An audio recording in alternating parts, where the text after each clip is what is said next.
good afternoon, good evening, depending what time you're watching this video. It's about 11:15 a.m. on a Sunday morning here in County Cork. I just shut my window in the car, so I'm a passenger today. So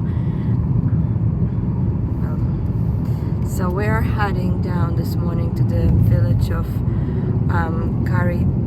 Carrigadrohid, something like that. So there's the sign for it. I'm pretty sure it's pronounced something like Carrigadrohid, another Irish name. So this village is exactly 19 minutes from my house in West City Cork. Lovely houses here, aren't they? And we are heading there to explore another castle and a ruin and the site. So should be good. We haven't been out this way at all before, and although we have explored the area extensively, but it just shows you we've been living in Ballincollig for over 3 years, and you know, there's just so much here in just this area that every weekend we go to different thing. Of course, we don't always go locally, but we try. And there are a number of castles within sort of an hour away that are also handy to explore. But blue skies today, very clear, very different type of weather compared to yesterday. Yesterday we really had yesterday we had a really like 4 seasons, very typical Irish weather. So it was raining one minute, and then it was sunshine the other, and it was like that all day. So the weather changed about 10 times. So and then luckily it wasn't raining for too long, but then it wasn't sunny for too long either. So was lovely landscapes here. Very quiet, only a few cyclists and a couple of walkers that we saw, or hikers, whatever you want to call them, probably just local people walking around. So quite excited to see this castle because I haven't come across, but I don't know if many of you know, but there are over 100, so there's about 100 castles and ruins in County Cork. So famous ruin being Blarney Castle, which is 15 minutes away from where I live, but I would say it's just more of a commercial kind of setup. But you know, other castles are just the same.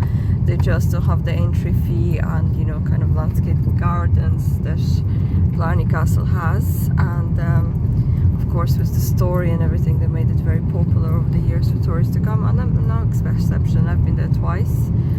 And it's a lovely kind of a site to explore, you know. It is expensive. As a local resident, you could get, I think, well, not as a local resident, as anybody really, you can get an annual membership at 65 euros at the moment, and you can go there as much as you want for the duration of the year. It's not very close to me in terms of I have to drive over there, and parking is not usually very good there, so you know, plus I don't really like going to the same place all the time, you know, so I like exploring new stuff and new places. So we're very close, so I just wanted to capture the site so you could see how we arrived there and what we actually see, because sometimes it's not always obvious when you actually drive around these places where those ruins are, where the castles are. But I can assure you that I can yes, so that's the village now, that's the sign. There's yep, there we go, that's the start of the wall, that's the site, which is slightly further away from. There we go, there's a tower, a glimpse of that.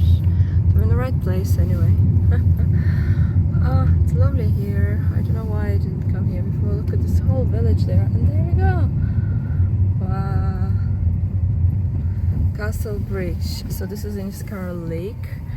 I spotted a sign, it's called the Historic Village. This is River Lee, of course, and wow, so the castle is sort of, it's the first one that I came across that's on the bridge. So stay with me, I'm gonna get out of the car and explore it a bit more. So there we are, all set, parked. The castle, the ruin of a castle, Carrigadrohid. Okay, so that's the name. And the river is just there.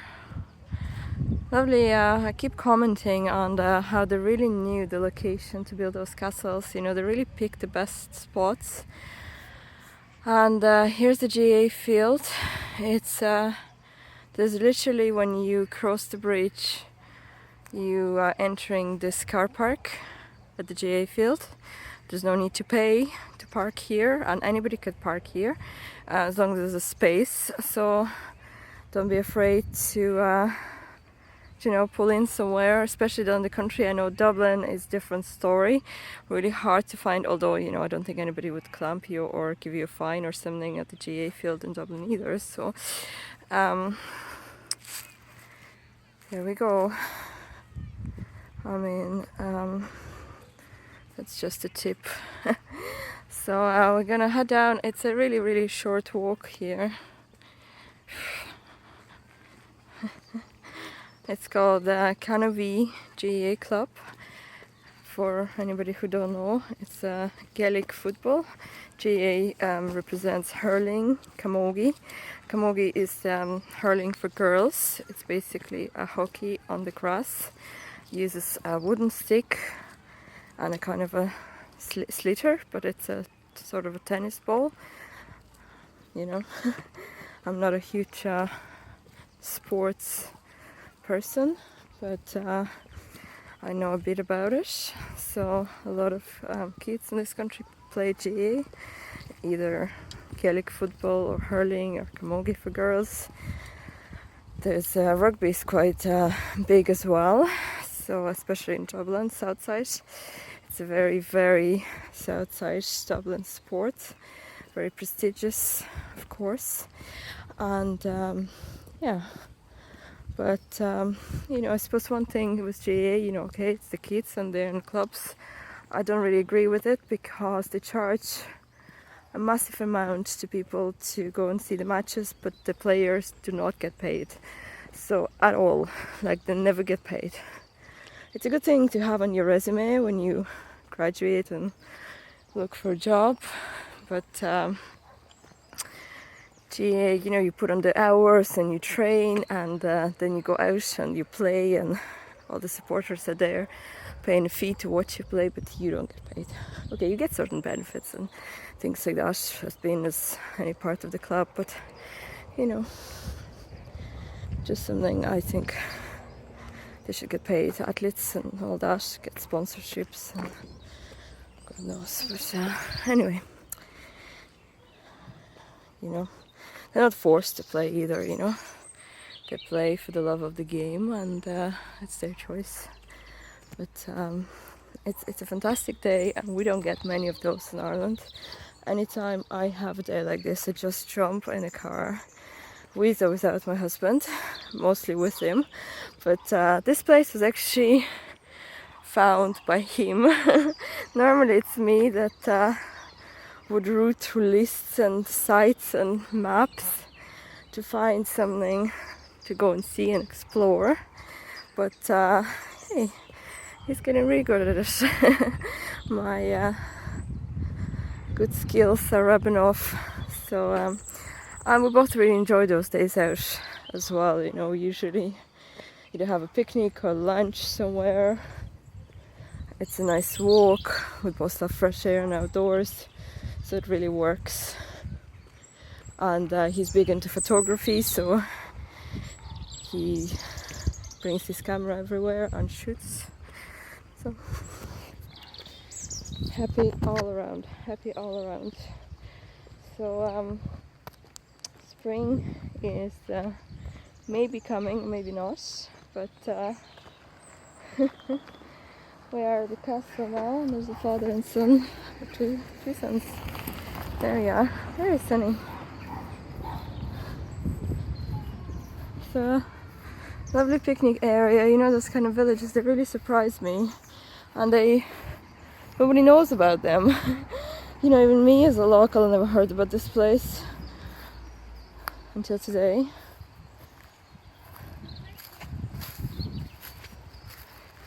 So this castle is a 3-story 15th century castle attached to a lovely bridge that is still there. You can see the arches and stuff. Amazing. The views on the river and stuff. And they weren't afraid of floods back in the day. They obviously built structures to last. There's a lot of flooding in Cork over the years, and yesterday I saw in the city centre. Yesterday I saw another restaurant closed for renovation due to floods, so it's quite a common issue.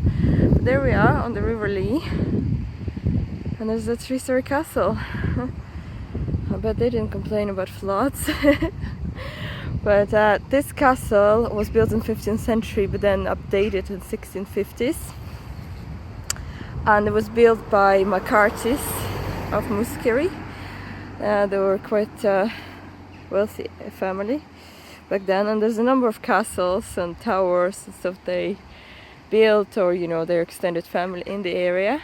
And so then they were, I suppose, you know, like things happen. They were forced out of the castle, and there was a Bowens family took over the castle until 18th century, and then it just fell after the family, I suppose, died or moved away from the area, and there was the castle fell into despair. And lately I found out that there was a local group that was appointed. I'm trying to get the camera. So there was a local group appointed to kind of look after the castle and, you know, the whole village and stuff. You know, as a part of this image that they have as a historic village and preserve their heritage. So that's nice. I was in England last week, and a lot of their castle, even though albeit there are ruins and priories and abbeyes, they're very well looked after by English Trust, or you know, the heritage. So it's nice to see. It would be nice to see if they started doing something like that in Ireland. I mean, a lot of those ruins really deserve a chance, and or if they could even sell them off and let people convert them into private houses or hotels. I think it would be lovely. You know, they do that a lot in England actually. Sadly not here, but and I don't know how many years those castles still have, and but I would like to see them being restored, looked after, and you know, be here for my children to see them and your children. So I'm gonna go into the village, and this video is getting too long, so I'm gonna go and shoot another one. So if you'd like to watch another video, and if you like videos like that for me, local Russian in Ireland, hit subscribe and leave a comment what you'd like to see on this channel, what you want to know, what your questions are. I'm like Irelandopedia.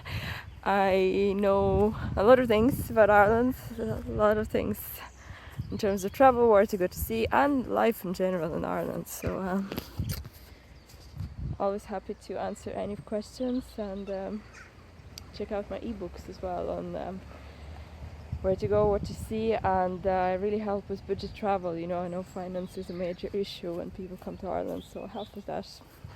Thanks. So there we are, a bit of information about the castle. It actually stands on the rock in the middle of the River Lee. So what I found fascinating here,